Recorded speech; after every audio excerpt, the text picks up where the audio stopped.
Está no ar o programa Repercussão e eu vou conversar agora com o deputado Rodrigo Coelho, que discursou durante a sessão ordinária desta terça-feira sobre a PEC, a proposta de emenda constitucional de sua autoria, que destina no mínimo 5% da receita orçamentária do Estado para programas e projetos de desenvolvimento socioassistencial.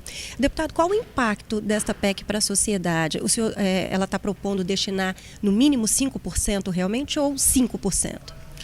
O texto fala no mínimo 5%. Se for decisão do governo encaminhar mais recursos que os 5%, seria muito bom para a sociedade, porque nós temos uma série de serviços socioassistenciais que poderiam estar atendendo o cidadão, que não são executados por falta de cofinanciamento. E nós temos a prerrogativa de tratar do cofinanciamento estadual.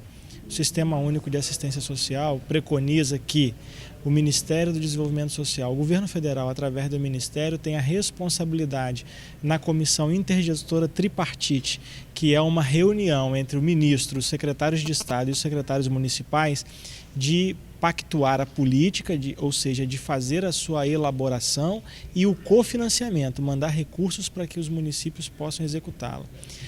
Também preconiza que é papel do Estado fazer a orientação da política e o cofinanciamento, mandar recursos para os municípios para que eles possam executar a política. E é papel dos municípios executar a política e também cofinanciá-la com recursos próprios. Então, nós estamos aqui tratando da prerrogativa do Estado, que é de fazer o cofinanciamento. Também a orientação, mas tendo estabelecido esse valor, esse percentual mínimo para o financiamento dos programas socioassistenciais, nós teremos, primeiro, mais recursos no Estado de maneira direta para estruturação da secretaria, para fazer ela ficar mais próxima dos municípios e aí com a proposta de superintendências, por exemplo, estaduais da assistência social, mais perto para fazer a orientação aos municípios, diminuindo até de repente alguns custos de locomoção, por exemplo, uma vez que o Estado estará mais perto dos municípios para a orientação, uma vez que os municípios são os responsáveis pela execução da política. Outra, terá mais dinheiro para fazer o cofinanciamento de fato. Esse cofinanciamento será, primeiro, desburocratizado, porque os recursos da assistência social são repassados do Estado para o município fundo a fundo. Então, não é um convênio estabelecido de maneira normal. O município apresenta um plano de trabalho e, anualmente, ele tem uma parcela num valor estabelecido, pactuado na CIB, que é a Comissão Intergestoras Bipartite, que no caso do Estado é o secretário de Estado com os secretários municipais. Então, esse recurso é pactuado e repassado para todos os municípios na medida do critério que é estabelecido na CIB. Nós temos o Estado do Espírito Santo hoje repassando cerca de 25 milhões nessa modalidade. Nós teríamos um volume bem maior sendo repassado nessa modalidade, caso a gente conseguisse alcançar o mínimo de 5% na política. O que isso impacta lá no município efetivamente? Primeiro, nós teríamos uma rede melhor estruturada. Nós temos abrigos permanentes para pessoas idosas que precisam de apoio financeiro, precisam de ajuda. Nós temos necessidade de contratação de pessoal para fazer o acompanhamento desses serviços. Olha bem, a assistência social é dividida em proteção básica e proteção especial. A proteção especial tem um equipamento que é o CREAS, que é o Centro de Referência Especializado de Assistência Social, que deve referenciar a política de proteção especial. Então, um abrigo permanente da pessoa idosa é a alta complexidade da assistência, política de proteção especial. Nós teremos mais profissionais pagos com esse recurso para poder referenciar a política, ou seja, ir lá no abrigo permanente para saber se o idoso, se a idosa está sendo tratado adequadamente, se aquele abrigo está atendendo a tipificação do serviço, porque todos os serviços socioassistenciais têm uma tipificação, um documento nacional que estabelece como que esse serviço deve ser executado. Então nós teremos mais condições de orientar, não fazer uma fiscalização inibidora, mas de orientar as entidades, também aportando recursos para que elas tenham capacidade de contribuir com o Estado, fazendo um trabalho que seria de de obrigação do Estado fazer. Nós temos também abrigos de criança e adolescente na mesma condição. Nós temos os trabalhos da proteção básica, que são do fortalecimento do vínculo comunitário já estabelecido. Então, oficina de artesanato para que não aconteça, para fortalecer o vínculo da família através da renda. Oficinas do Projovem Adolescente, que são oficinas que trabalham muito a jornada estendida, ou seja, a criança vai para a escola num turno, no outro turno ele faz uma atividade no CRAS, por exemplo, em algum estabelecimento da assistência social.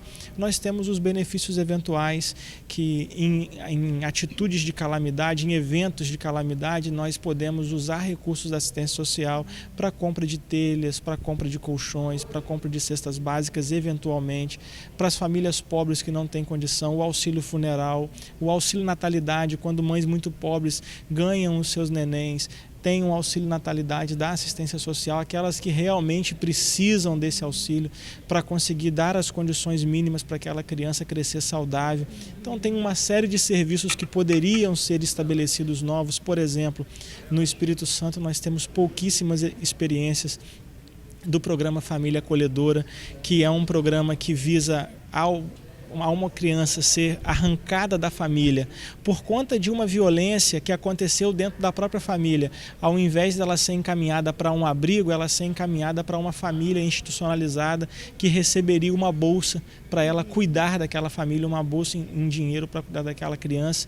Por quê? Porque a criança já é vítima ao ser retirada da família, quando acontece um abuso, um ato de violência, e ela é vítima de novo quando sai do convívio de qualquer família. Então, se ela puder ser encaminhada para um convívio familiar, será melhor para a criança e mais barato para o Estado, mas isso requer que tenha financiamento novo, porque senão você não consegue financiar os serviços existentes e criar um serviço novo. Tem um debate muito recente do centro-dia da pessoa idosa. O que é o centro-dia da pessoa idosa? É uma creche para idoso. Você tem um ente querido na família, pai, mãe, que é idoso, requer cuidados especiais, mas tem que trabalhar. Quem fica com seu pai, quem fica com a sua mãe? Então, tem um debate do centro-dia que não é instituído no Espírito Santo, porque não tem recursos para encaminhar. Então, também permitiria a iniciativa de serviços como esse. Nós temos uma questão que traz muita preocupação à sociedade, que são as pessoas usuárias de drogas. Então, o dependente químico, o usuário, é tratado na política de saúde, mas ele é levado para as drogas pelo convívio familiar. Quem cuida da família é a política de assistência social. Então, nós temos muito poucos serviços que atendem as famílias. Por quê? Porque nós não temos gente o suficiente para fazer o acompanhamento. Então, é importante que a gente tenha esse cofinanciamento ampliado para conseguir prestar esse serviço à população. Nós não vamos conseguir corrigir distorções que nós encontramos na sociedade, que são provenientes do comportamento humano, se nós não tivermos investimento nas pessoas, se nós não colocarmos recurso financeiro para fazer o acompanhamento dessas distorções, para saber quais são as suas origens, respeitando a pessoa humana, porque ela não faz por si, mas tem uma série de condicionantes que a levaram. Então nós precisamos tratar, cuidar com dedicação, com atenção, porque assim nós conseguiremos ter um benefício social maior. E o senhor pediu o apoio dos deputados hoje da Casa a essa PEC, né? Ela está em estágio inicial de tramitação ainda, né? O senhor acredita que vai conseguir esse apoio? Ela está em estágio inicial de tramitação. Para conseguir protocolá-la, eu tive a assinatura de 10 colegas deputados estaduais, deputados e deputadas, mas a gente precisa fazer o apelo porque ela mexe no orçamento do Estado. Então, tem uma questão muito sensível, que é o orçamento do Estado, a destinação de recursos. Mas eu acredito que será uma grande iniciativa do Espírito Santo. Eu acredito que trará uma mudança efetiva na leitura do Estado sobre as políticas públicas, e por isso eu quero acreditar que nós conseguiremos ter êxito na aprovação dessa PEC aqui pela Assembleia Legislativa. Deputado, agradeço a sua participação, suas informações aqui conosco no programa Repercussão. Agradeço também a sua companhia e continue acompanhando a programação da TV Assembleia, o seu canal Cidadão.